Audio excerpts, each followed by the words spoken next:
Good morning everyone. I am Dr. Latika Verma, Associate Professor, Department of Psychology, MM महिला college आरा। आज जिस topic पर हम लोग डिस्कस करने जा रहे हैं वो है merits and demerits of matched group design. पिछले वीडियोस में हमने बतलाया कि बिटवीन ग्रुप डिज़ाइन के कितने प्रकार होते हैं, जो कि हम लोग डिज़ाइन बनाते हैं किसी भी शोध कार्य को करने के लिए। तो बिटवीन ग्रुप डिज़ाइन के अंतर्गत 3 आते हैं जिसके बारे में हम लोगों ने बताया। ये तीसरा है मैच्ड ग्रुप डिज़ाइन, जिसके बारे में आज हम लोग डिस्कस कर रहे हैं। एक पोस्ट ग्रेजुएट कोर्स का विषय है, परंतु साथ ही साथ हम लोग इसको पढ़ते हैं अंडर ग्रेजुएट कोर्स में भी। पेपर है रिसर्च मेथोडोलॉजी, CC3 यूनिट 2 के अंतर्गत आता है।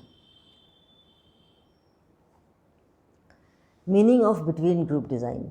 Meaning of between group design का मतलब है, थोड़ा सा हम लोग बिटवीन ग्रुप डिज़ाइन के बारे में भी पढ़ लें ताकि हम लोग इसके बारे में और अच्छी तरह से समझ पाएंगे। In the design of experiments, a between group design is an experiment that has 2 or more groups of subjects, each being tested by a different testing factor simultaneously.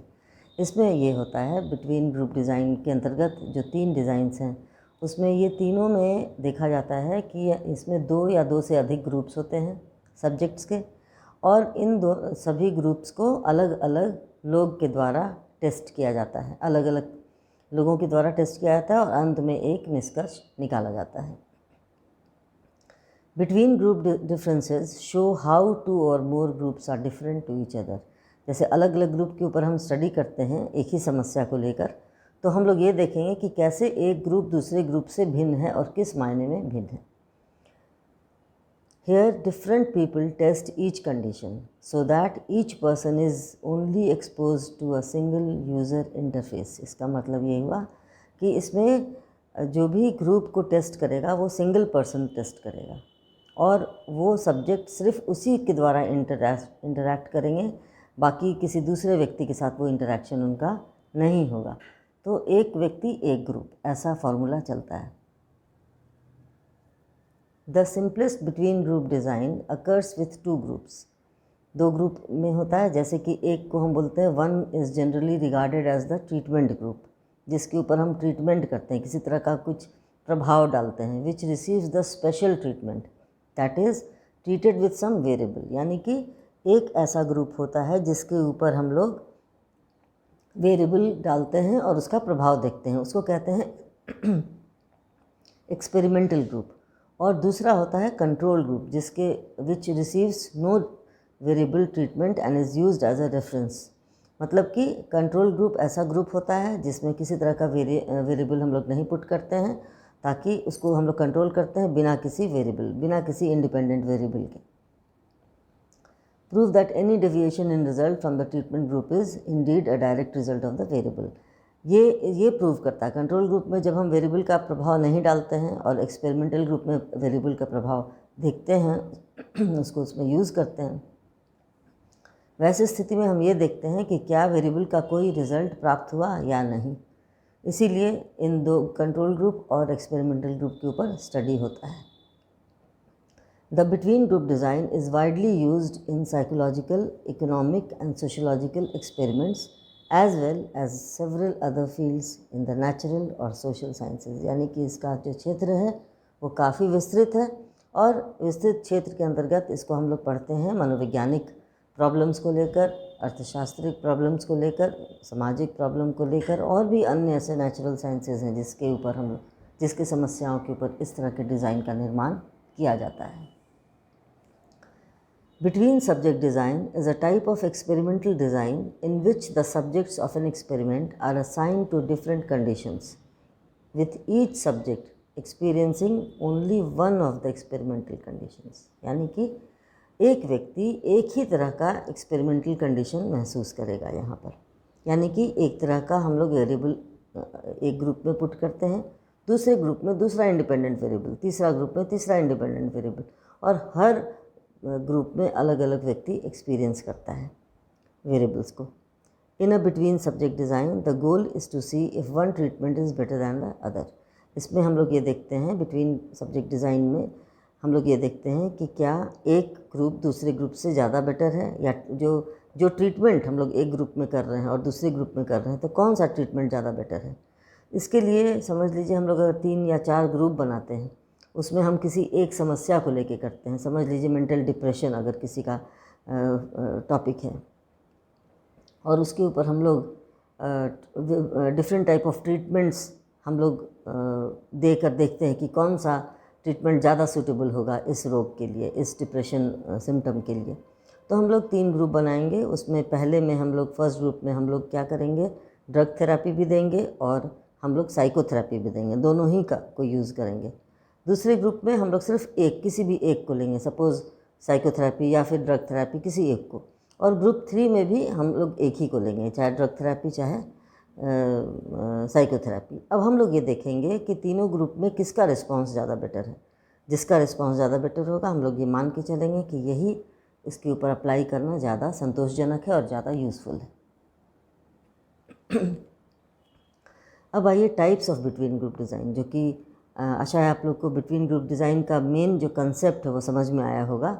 और अब ये है उसी से कि कैसे हम लोग ये बिटवीन ग्रुप डिज़ाइन का निर्माण करते हैं, किस किस तरीके से। तो ये 3 तरीका होता है। एक होता है 2 रैंडम ग्रुप डिज़ाइन, एक होता है मल्टीपल रैंडम ग्रुप डिज़ाइन और तीसरा होता है मैच्ड ग्रुप डिज़ाइन।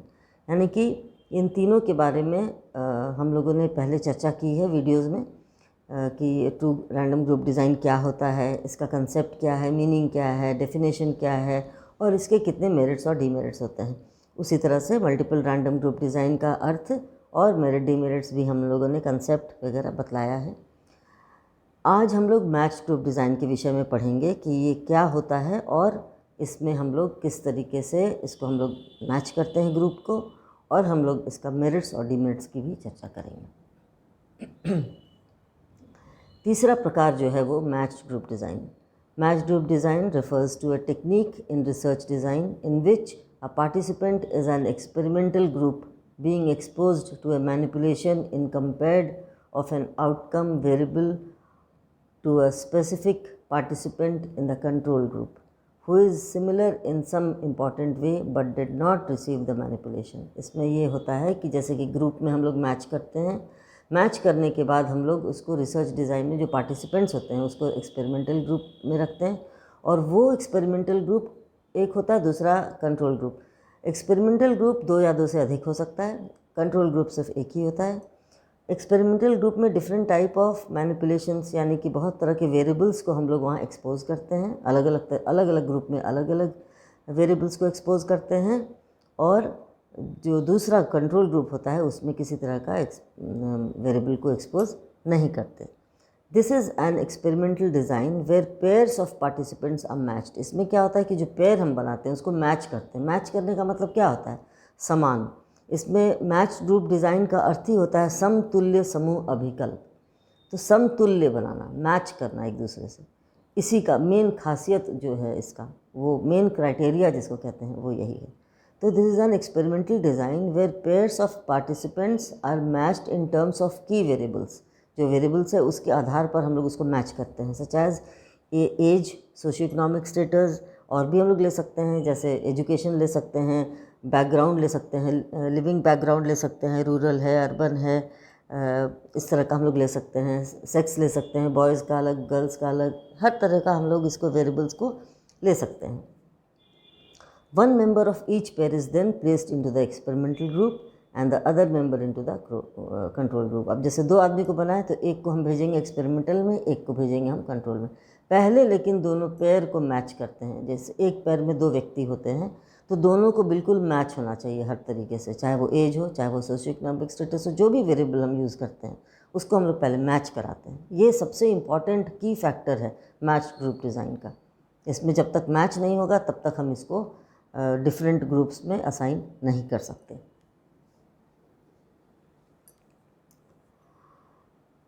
इस अभिकल्प की 2 विशेषताएं हैं, जैसे कि हमने पहले भी बतलाया। एक विशेषता यह है कि यहाँ समूहों की संख्या 2 या 2 से अधिक होती है।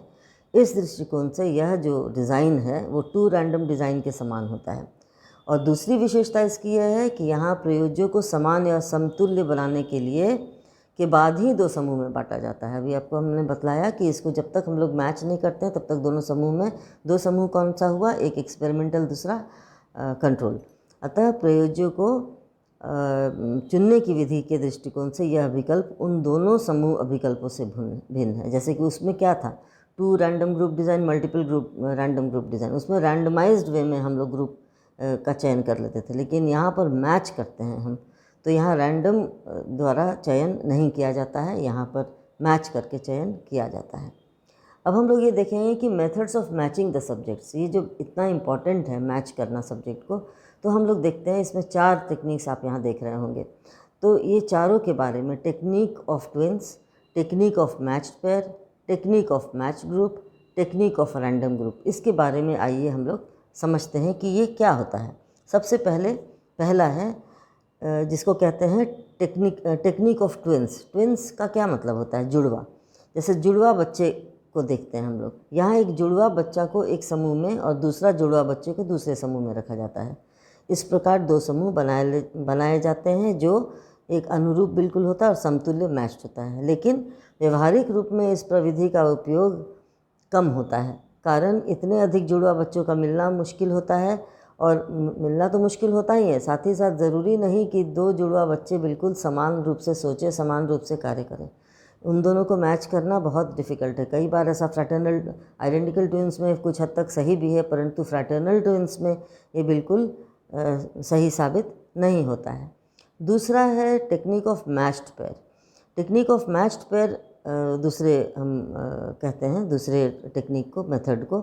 यहाँ जिस वेरिएबल या वेरिएबल्स पर अनुरूप बनाना होता है उनसे संबंधित प्राप्त आंकड़े समान होते हैं। जैसे कि जो भी हम वेरिएबल इसमें पुट कर रहे हैं उससे संबंधित जो डेटा होता है उसको हम लोग समान करते हैं।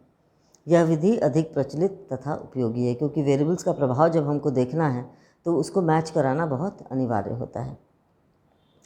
Technique of matched group next है। तीसरा जो विधि है उसको कहते हैं टेक्निक ऑफ मैच्ड ग्रुप। यह प्रविधि वास्तव में अनुरूप युगल प्रविधि के समान है। अंतर केवल इतना है कि यहाँ समूहों के द्वारा प्राप्त आंकड़ों के औसत की तुलना करके हम लोग क्या करते हैं, प्रयोज्य को अनुरूप बनाया जाता है, उसको औसत की तुलना कर लेते हैं कि एवरेज क्या है। जबकि अनुरूप युगल प्रविधि में एक एक व्यक्ति की तुलना की जाती है, तो इसमें ग्रुप को है, यहाँ पर इंडिविजुअल को है। स्पष्टतः अनुरूप समूह प्रविधि से प्रयोज्यों के चयन में समय तथा श्रम की बचत होती है। तो इसमें क्या होता है कि इसके द्वारा समय की भी बचत होती है टेक्निक ऑफ मैच्ड ग्रुप में। और चौथा जो हम लोग समूह जो मेथड कहेंगे वो है टेक्निक ऑफ रैंडम ग्रुप, यानी कि संयोग समूह विधि इसको कहते हैं। इसमें क्या होता है कि यहाँ लॉटरी विधि या grid method, lottery method, grid method या अन्य किसी भी मेथड द्वारा समूहों को अनुरूप या समतुल्य मैच्ड बनाया जाता है, और व्यवहारिक दृष्टिकोण से यह प्रविधि सबसे अधिक उपयोगी है। इसलिए इसका उपयोग समूहों के अनुरूप या समतुल्य बनाने में सबसे अधिक किया जाता है। यानी कि technique of random group, randomise करना ग्रुप को बहुत इम्पॉर्टेंट है, क्योंकि ज़्यादा सरल भी है, ज़्यादा सुरक्षित है और ज़्यादा कॉमन है लोगों में कि ये टेक्निक के द्वारा जब हम मैच ग्रुप बनाते हैं। आइए अब हम इसके मेरिट्स और डीमेरिट्स पर ध्यान दें। Merits of matched group design, इसमें रिलायबिलिटी एंड वैलिडिटी ये पहले आता है। यानी रिलायबिलिटी एंड वैलिडिटी का मतलब ये हुआ कि इसके द्वारा जो भी हम ग्रुप बनाते हैं मैच ग्रुप डिज़ाइन में, उसके द्वारा प्राप्त आंकड़ा बहुत ही ज़्यादा रिलायबल होता है, विश्वसनीय होता है और वैलिड होता है। इसमें क्या होता है कि सामान्यतः क्या देखा जाता है कि समूह अभिकल्प के पहले 2 प्रकार में पाए जाते हैं, जिसका उल्लेख हम लोग कर चुके हैं। पहले भी हम लोग जो वीडियोज़ में हम लोगों ने बनाया है उसमें हम लोग ये कर चुके हैं कि इसमें चूँकि ये रैंडम वे में हम लोग करते हैं, इसलिए इसके द्वारा हम लोग और जो मैच करके करते हैं, सबसे इम्पॉर्टेंट इसका क्राइटेरिया है मैच करना, match the variables, match the subject. तो इसके द्वारा जो भी हम आंकड़ा प्राप्त करते हैं वो काफ़ी रिलायबल और वैलिड होता है। No need of controlling stimulus variable, इसमें क्या होता है कि जो स्टिमुलस है उसको कंट्रोल नहीं करना है, ये खुद ब खुद जैसे ही हम मैच करते हैं वो खुद ब खुद कंट्रोल हो जाता है। इसलिए ये इसका बहुत बड़ा मेरिट है, जब जैसे ही हम लोग मैच करते हैं वो खुद कंट्रोल हो जाता है। नेक्स्ट है complex yet simple and accurate. Complex है परंतु फिर भी ये बहुत सिंपल और एक्यूरेट है। कम्प्लेक्स इसलिए है क्योंकि इसमें मैच करने की प्रक्रिया करनी पड़ती है, क्योंकि हो सकता है थोड़ा टाइम टेकिंग हो, परंतु ये ज़्यादा सिंपल और एक्यूरेसी इसमें बहुत ज़्यादा पाई जाती है। क्योंकि ये जो एक वेरिएबल है जो कि प्रभाव डाल सकता है, जैसे कि हम लोग वेरिएबल्स लेते हैं, एज है, सेक्स है, एजुकेशन है, सोशो इकोनॉमिक स्टेटस है, रूरल फैमिली बैकग्राउंड है, अतः बहुत सारे ऐसे वेरिएबल्स है जिसको कि हम लोग कंट्रोल कर लेते हैं और उसी के आधार पर मैच करते हैं। तो ये सिंपल भी बन जाता है मैच करने के बाद और एक्यूरेट भी हो जाता है। बस मैच करने के समय जो भी प्रक्रिया निभानी पड़ती है that is a bit tiresome और difficult, but still the whole technique is very simple and accurate. फिर स्पेसिफिक मेरिट्स में इसके अंदर बहुत सारे आते हैं कि बहुत ऐप्ट है ये स्पेसिफिक स्टडीज़ के लिए। कुछ स्टडीज़ में मैच करना ग्रुप को बहुत ही ज़्यादा अनिवार्य हो जाता है, जहाँ पर बाकी दोनों जो मेथड हैं, 2 रैंडम ग्रुप डिज़ाइन और मल्टीपल रैंडम ग्रुप डिज़ाइन, दोनों ही बिल्कुल सार्थक नहीं होते हैं। इसमें मैच ग्रुप डिज़ाइन के आधार पर प्राप्त जो रिज़ल्ट होता है वो बहुत ही रिलायबल होता है और इसलिए समतुल्य मैच या फिर मैच ग्रुप डिज़ाइन में ऐसे ऐसे प्रॉब्लम्स होते हैं जिसमें कि अगर हम लोग मैच ना करें तो वो शायद रिसर्च संभव नहीं हो सकता है। इसलिए this is a very important merit of match group design. आइए अब डीमेरिट्स को देखते हैं। Demerits of match group design, जैसा कि हमने पहले भी कहा है कि जहाँ मेरिट है वहाँ डीमेरिट भी है। बिना डीमेरिट के हम लोग कोई भी ग्रुप डिज़ाइन जो है वो पूरा नहीं हो सकता है, क्योंकि इसको हम लोग को कंट्रोल करना पड़ता है। जितने डीमेरिट्स होते हैं, जो कमियां होती हैं, जो इसमें डिसएडवांटेज होते हैं, जो दोष होता है, उन दोषों को दूर करना भी बहुत अनिवार्य है। तो इसमें सबसे पहला है difficult to control subject variable. Difficult to control subject variable का अर्थ ये होता है कि इसमें हम लोग जो सब्जेक्ट को मैच करते हैं वो थोड़ा डिफ़िकल्ट प्रोसेस तो है ही, इसलिए डिफ़िकल्टी होती है। दूसरा है difficult in formation of match group. जो मैच ग्रुप को फॉर्मेशन करते हैं उसमें भी डिफ़िकल्टी होती है। उसमें सारे वेरिएबल्स को हम लोग देखते हैं, कोई भी वेरिएबल छूटे ना, किसी तरह का कोई डिफरेंसेस ना हो, तो ये मैच करने में थोड़ा डिफ़िकल्ट होता है। डिफ़िकल्ट फॉर हेट्रोजेनस पॉपुलेशन, जहाँ पॉपुलेशन बहुत विषम जाती है, जहाँ पर अलग अलग तरह की पॉपुलेशन है, वहाँ पर इसको मैच कराना काफ़ी डिफ़िकल्ट होता है और काफ़ी टाइम टेकिंग भी होता है। प्रैक्टिकल प्रॉब्लम्स, इसमें प्रैक्टिकल प्रॉब्लम्स में ये आते हैं जैसे ज़्यादा more money, time and labour is needed, यानी कि बहुत ज़्यादा खर्च की संभावना होती है, बहुत समय भी लगता है, क्योंकि मैच करना बहुत आसान नहीं है। इसमें काफ़ी समय भी लगता है और काफ़ी लेबर भी, यानी मेहनत, श्रम भी काफ़ी लगती है। और ये प्रैक्टिकल प्रॉब्लम्स है जो कि इसको एक डीमेरिट के रूप में हम लोग रख सकते हैं कि इसमें इस तरह का होता है। Need of skilled and experienced researcher, ये बहुत ही इंपॉर्टेंट है, क्योंकि मैच करना किसी अनएक्सपीरियंस्ड व्यक्ति से संभव नहीं है। जब तक कोई व्यक्ति स्किल्ड नहीं है, जब तक कोई व्यक्ति नॉलेजेबल नहीं है, इंटेलिजेंट नहीं है, जब तक उसको अनुभव नहीं है, तब तक वो व्यक्ति कभी भी सही तरीके से ग्रुप को मैच नहीं कर सकता। और जब मैच नहीं होगा तो टोटल ही इसको मेरा लक्ष्य ही कंप्लीट नहीं हो पाएगा। अगर मैच हम लोग नहीं कर पाएंगे तो मैच ग्रुप डिज़ाइन बनाना ही व्यर्थ जाएगा। Difficulty in analysis and treatment, चूँकि ये बहुत कम्प्लेक्स विधि है, इसमें बहुत कम्प्लेक्सिटीज़ हैं, तो इसलिए इसके द्वारा जो भी हम एनालिसिस करते हैं एक्यूरेट तो होता है, परंतु डिफ़िकल्ट काफ़ी होता है और स्टैटिस्टिकल ट्रीटमेंट में भी काफ़ी डिफ़िकल्टी होती है। लेकिन कंक्लूजन के तौर पर हम लोग ये कह सकते हैं कि डिफ़िकल्ट तो है। हम लोगों ने देखा कि यहाँ पर डीमेरिट्स में अधिकतर डिफ़िकल्टी की बात हो रही है। तो डिफ़िकल्ट है क्योंकि ये थोड़ा टेक्निकल है, थोड़ा कम्प्लेक्स है, तो नेचुरली जो चीज़ जितना कम्प्लेक्स होगा उतना ज़्यादा एक्यूरेसी को भी मेंटेन करेगा। तो इसलिए ये match group design is very important and very useful and it is mostly used in research designs. तो इसको हम लोग बहुत सही मानते हैं। और ये जो छोटे मोटे जो डीमेरिट्स हैं या जो डिफ़िकल्टीज़ हैं, वो अगर स्किल्ड एक्सपीरियंस्ड रिसर्चर होंगे तो ये डिफ़िकल्टीज़ को भी दूर करने में काफ़ी सक्षम होंगे। तो मेरे अनुसार ये match group design is very important and for any type of research.